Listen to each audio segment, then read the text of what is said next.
하나님 말씀 요한복음 8장 31절에서 41절까지 말씀 보겠습니다.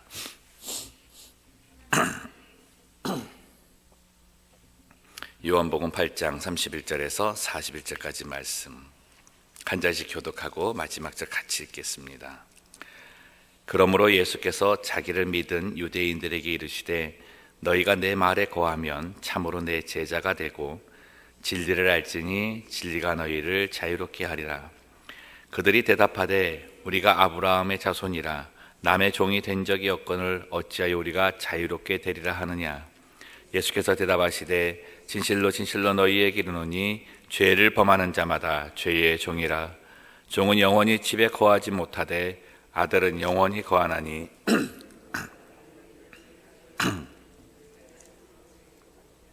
나도 너희가 아브라함의 자손인 줄 아노라.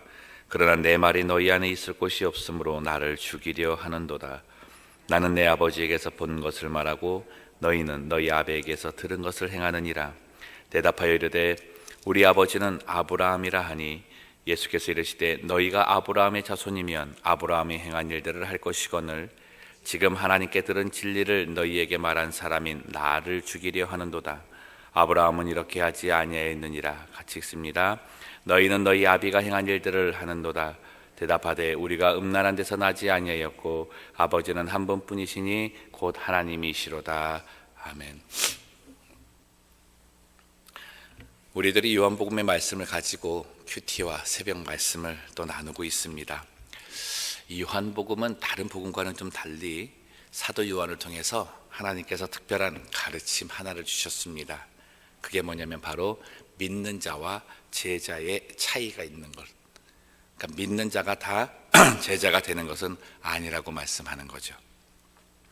제자의 삶은 믿음을 가진 이후에 또 다른 차원의 것임을 말하고 계십니다. 어떻게 하면 믿음을 가진 사람이 될 수 있는가? 어떻게 하면 그 믿는 자가 제자의 삶까지 이어질 수 있는가를 구분해서 말씀하시는 거죠. 31절 말씀 보시면 그러므로 예수께서 자기를 믿은 유대인들에게 이르시되 너희가 내 말에 거하면 참 내 제자가 되고 라고 말씀합니다. 이 말씀은 예수님께서 자기를 믿은 유대인들에게 말씀하고 계십니다. 이 전 말씀을 앞절에서 보시면 예수님이 이제 하늘에서 오신 분이라는 것을 듣고 그것을 깨닫고 믿고 있는 유대인들이 있었는데 그들에 대한 반응으로 예수님께서 이같이 말씀하시는 거죠. 믿은 유대인들아 너희가 내 제자가 되려면 내 말이 너희 안에 거하여야 된다라고 말씀을 합니다.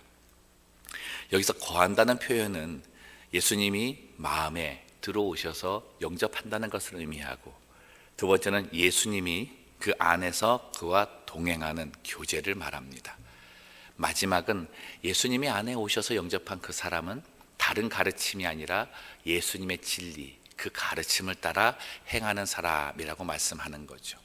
그러니까 단순히 내가 예수님을 믿는다라고 하는 걸로 끝나는 것이 아니라 예수님의 가르침을 받아서 그대로 행하는 자가 제자가 될 수 있다라고 말씀을 하시는 겁니다. 32절 말씀 보면 진리를 알지니 진리가 너희를 자유케 할 것이다 라고 가르치십니다. 여러분 진리는 예수님이십니다. 예수님 자체가 진리이십니다. 그래서 그분은 참되신 거죠. 예수님께서 말씀하시는 가르침을 받는 자들마다 참되게 되는 이유는 그 가르침이 참되기 때문입니다. 그러하니 예수님을 영접한 사람은 그 안에 진리가 가득한 사람이죠. 그 진리대로 살아가며 따라가는 자, 그 제자의 삶 또한 참된 삶일 수밖에 없는 겁니다. 제자의 삶은 결국 행함과 연결되어 있습니다. 아무리 기도를 많이 하고 아무리 말씀을 많이 보았다 하더라도 그의 삶과 행함이 예수님의 가르치심과 같지 아니하면 예수님은 그를 제자라 말씀하지 아니하십니다. 예수님을 마음에 모시고 예수님의 말씀을 마음에 거하게 하는 사람을 오늘 말씀 보니까 예수님은 가족이라고 말씀을 하세요. 가족이다. 예수님께 속한 가족이다 라고 말씀하십니다. 근데 그렇지 못한 사람은 어떤 사람들인가? 죄의 종이다 라고 말씀을 하시는 거죠. 죄의 종이 되는 사람의 두 가지 특징이 있습니다. 33절 말씀 보시면 우리 같이 읽겠습니다. 시작. 그들이 대답하되 우리가 아브라함의 자손이라 남의 종이 된 적이 없거늘 어찌하여 우리가 자유롭게 되리라 하느냐. 아멘. 죄의 종이 되는 사람의 특징 첫 번째는 영적 무지함입니다. 영적 무지함. 그게 어떤 무지함이냐면 자신이 죄의 종인지 의의 종인지를 깨닫지 못하고 있다는 거예요. 내가 지금 죄의 종인가? 내가 지금 의의 자녀인가? 이것조차 깨닫지 못하는 영적 무지에서 살아가고 있는 사람들이라는 것이죠. 오늘 본문에서는 이 영적 무지함이 어디서부터 출발하고 있는지를 말하고 있습니다. 이 믿지 않고 있는 유대인들을 보십시오. 우리는 아브라함의 자손이다. 우리는 율법을 지키는 자들이다. 우리는 하나님께서 선택하신 선민이다. 그리고 우리는 옛적부터 지내온 장로의 전통을 잘 받아서 그것을 잘 전수해주고 사는 아주 좀 뛰어난 민족이다. 이러고 살고 있는 거예요. 이 의식에 사로잡혀서 그 명예와 지위의 노예로 살고 있는 거죠. 진리라고 하는 것은 그 안에 참된 의미가 있는 거라고 말씀드리지 않았습니까? 그 진리의 시작이 하나님이십니다. 그러하니 하나님께서 하시는 모든 그 내용 안에는 하나님의 바른 의도가 들어가 있어야 된다는 거죠. 그들이 율법을 지키고 장로의 전통을 지키는 것이 하나님의 바른 의도, 바른 가르침에 있었어야 하는데 그들의 삶은 그렇지 못했다는 겁니다. 그들은 율법을 지키는 것이 아니라 율법주의자가 되었고, 그들은 선민사상으로 섬기는 것이 아니라 선민사상으로 남을 다스리고자 하는 마음을 많았다는 거죠. 마태복음 15장 6절에서 9절 말씀 읽어드리겠습니다. 그 부모를 공경할 것이 없다 하여 너희의 전통으로 하나님의 말씀을 폐하는도다. 외식하는 자들아, 이사야가 너희에 관하여 잘 예언하였도다. 일러스되 이 백성이 입술로는 나를 공경하되 마음은 내게서 멀도다. 사람의 계명으로 교훈을 삼아 가르치니 나를 헛되이 경배하는도다 하였느니라 하시고. 아멘. 자신들은 하나님의 말씀을 잘 지킨다고 생각했지만 그 가르침은 사람의 계명이었다는 겁니다.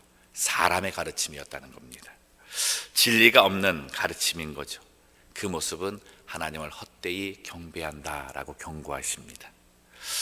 자신들이 하는 일이 죄를 범하고 있는지를 모르고 사는 영적 무지함, 그 삶은 내가 말씀을 읽는다 하여도 그 행함이 진리를 떠나 있기 때문에 하나님께서는 그 삶이 죄의 종의 삶이다 라고 말씀하는 거죠.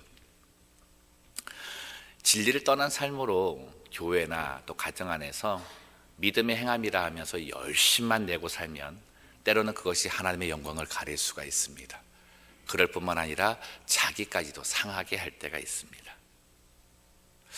우리의 삶이 좀 그렇지 않습니까? 교회에서 이러저러한 그 일들이 일어났을 때에 그 일에 이렇게 이슈되는 게 포함된 사람들을 보면 교회에 열심히 되었던 사람들이 굉장히 많아요.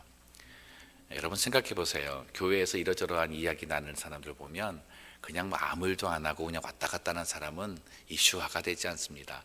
열심히 내어서 일을 하는 사람들 사이에서 이러저러한 문제들이 많이 좀 생깁니다. 근데 그들은 정말 헌신하고 봉사하고 자기의 모든 것을 바쳐서 하였는데 왜 그러한 문제가 생기는 것일까요? 우리는 그럴 때 한번 돌아보아야 됩니다. 나의 행위가 아니면 그 사람의 행위가 진리 안에 있는가, 진리 밖에 있는가. 예수님의 진리의 가르침을 갖고 내가 그 행함을 했는가, 아니면 장로의 전통에 따라서 사람의 계명에 따라서 그 일을 하고 있었는가를 돌아봐야 된다는 것이죠. 교회가 다른 단체나 조직과 다른 것은 인생의 노하우나 정치적인 처세술로 운영해 나갈 수 있는 곳이 아니기 때문입니다. 사랑하는 성도 여러분, 교회의 주인은 주님이십니다. 믿으십니까? 진리이신 예수님이 이끌어 가시는 곳이 교회입니다. 예수님은 아무리 세상적인 방법으로 화려하고 아무리 세상적인 방법으로 아름답다고 할지라도 진리에 거스리는 모습은 허락하지 않으시는 분이십니다. 그러하기 때문에 교회 안의 모든 일들은 진리이신 예수님의 가르침, 그리고 그 가르침대로 묵묵히 진행하는 자가 바로 하나님께서 말씀하시는 의의 자녀, 제자의 삶이라고 칭찬하시는 것이죠. 두 번째는 이보다 더 무서운 특징인데, 총명이 사라짐을 통해서 진리의 가르침을 저버리고 그 다음엔 다른 가르침을 배운다는 겁니다. 이 진리의 가르침을 배우고자 하지 않는 사람에게는 아무것도 안 배우는 게 아니라 다른 것을 구하고 다른 가르침을 배우는 거예요. 31절 말씀 보시면, 38절 말씀 보시면, 나는 내 아버지에게서 본 것을 말하고 너는 너희 아비에게서 들은 것을 행하느니라 라고 말씀합니다. 여기서 두 가지가 대조가 되죠. 예수님의 아버지와 너희의 아비. 예수님의 아버지는 누구십니까? 하나님이십니다. 너희의 아비는 누구일까요?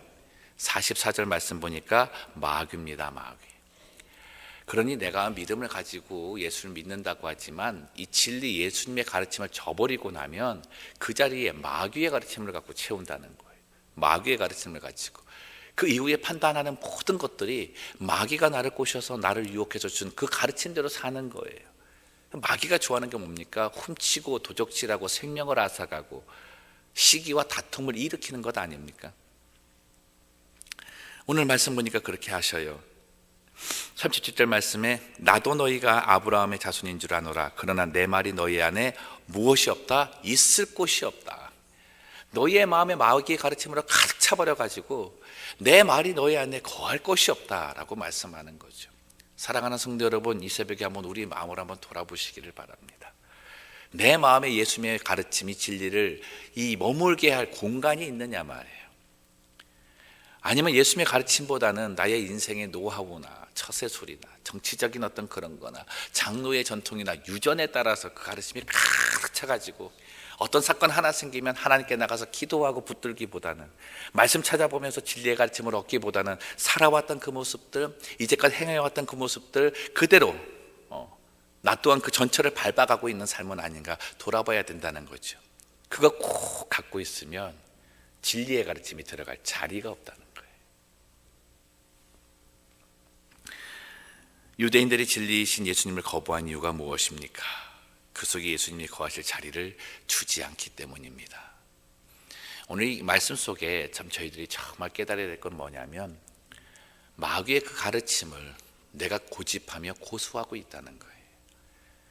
내게 있는 그 자리나 내가 배웠던 그 가르침, 어떤 그런 전통들을 내가 고수하고 있다는 거예요.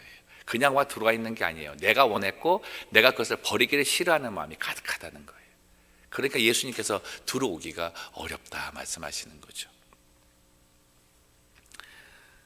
장로의 전통, 지위, 명예, 아브라함의 자손이라는 자랑, 세속적 가치관에 따른 정치적 욕망들, 이러한 것들이 죄의 종으로 단정짓게 되는 요소라고 말씀합니다. 그런데 더 무서운 것은 이 모습을 가진 자들이 예수님을 죽인다고 하십니다. 예수님을 죽이는 것이다. 그러니 우리들이 진리의 가르침을 잘 받아야 되는 건 가정에서, 교회에서, 직장에서 하나님의 사람이라고 하면서 진리의 가르침대로 안 하면 그것은 하나님을 헛되이 경배하는 것을 넘어서서 예수님을 죽이는 행위와 똑같다는 겁니다. 너무나 무서운 저주입니다. 정말 하나님의 은혜가 감사한 것은 이 저주받을 대상들인 우리들을 위해서 주님이 이 땅에 오신 거예요. 그리고 십자가를 지신 것입니다. 그래서 십자가를 지셨어요. 우리로서는 그것을 버릴 수가 없기 때문에, 우리의 고집으로서는 이것을 내버린다는 그런 생각을 가지지 못하기 때문에 예수님이 나를 위해서 십자가를 지신 것입니다. 35절 말씀 보세요. 종은 영원히 집에 거하지 못하되 아들은 영원히 거하나니 그러므로 아들이 너희를 자유롭게 하면 너희가 참으로 무엇하리라? 자유로우리라. 이 은혜 이 새벽에 받으시기를 주님의 이름으로 축원합니다. 뭐에 묶여있는 곳에서 자유함을 얻으세요. 이래야만 되는데, 이래 왔었는데 이것 좀 버리시고 진리의 가르침을 좀 받으셔서 예수님이 이렇게 말씀하신 거야, 예수님이 이렇게 가르친 거야, 이대로 살아야 되는 거죠. 세상에 가서 저희들이 신앙생활할 때 가장 어려운 게 뭡니까? 말씀은 말씀대로이고 내 삶은 내 삶대로잖아요. 때로는 그런 말씀을 하세요. 목사님, 예수님이 그렇게 가르쳤는데요, 세상에 나가보세요. 그대로 살 수 있는가? 못 살아요.